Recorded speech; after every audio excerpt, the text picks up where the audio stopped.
एका तरुणाने ट्रेनच्या बोगीखाली चाकापाशी लटकून प्रवास केल्याचा धक्कादायक प्रकार समोर आला आहे।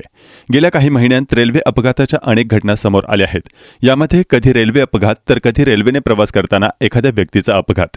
या संदर्भातील अनेक व्हिडिओ सोशल मीडियावरही व्हायरल झालेले आहेत। याबाबत अनेकदा रेल्वे प्रशासनाकडून जनजागृती मोहीम राबवली जाते, मात्र तरीही लोक त्याबाबत गांभीर्य दाखवत नाहीत।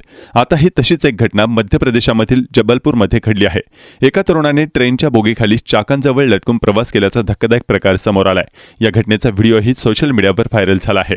समोर आलेल्या माहितीनुसार मध्य प्रदेशातील जबलपूर या ठिकाणी दानापूर एक्सप्रेसच्या डब्याखाली चाकांजवळ लटकून प्रवास करत असलेल्या एका व्यक्तीला पकडण्यात आल्याची माहिती समोर आली आहे। धक्कादायक म्हणजे या व्यक्तीने तब्बल इटारसी ते जबलपूर म्हणजे जवळपास 290 किलोमीटरचा प्रवास हा ट्रेनच्या बोगीखाली चाकांजवळ लटकून केला आहे।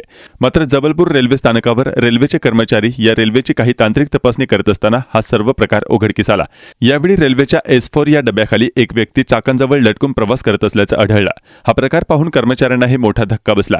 यानंतर त्या व्यक्तीला रेल्वेच्या कर्मचाऱ्यांनी बाहेर काढले आणि त्याची चौकशी केली असता तो इटारसी रेल्वे स्थानकापासून बसल्याची माहिती त्याने दिली। दरम्यान या व्यक्तीला रेल्वेच्या कर्मचाऱ्यांनी RPFच्या ताब्यात दिले असल्याची माहिती सांगितली जाते। सुमन पकड या एक्स हँडलवर या संदर्भातील व्हिडिओ शेअर करण्यात आलेला आहे। यामध्ये युजरने कॅप्शनमध्ये असं लिहिलं आहे की एका व्यक्तीने ट्रेनच्या चाकाजवळ बसून तब्बल 290 किलोमीटरचा प्रवास केलाय। तसेच या व्हिडिओमध्ये एक व्यक्ती ट्रेनच्या बोगीखाली चाकांजवळ बसलेली दिसत आहे। मात्र रेल्वे कर्मचाऱ्यांच्या निदर्शनास आल्यानंतर रेल्वेचे कर्मचारी त्या व्यक्तीला बाहेर काढत असल्याचं दिसत आहे। या घटनेचा हा व्हिडिओ सध्या मोठ्या प्रमाणात व्हायरल झाला आहे।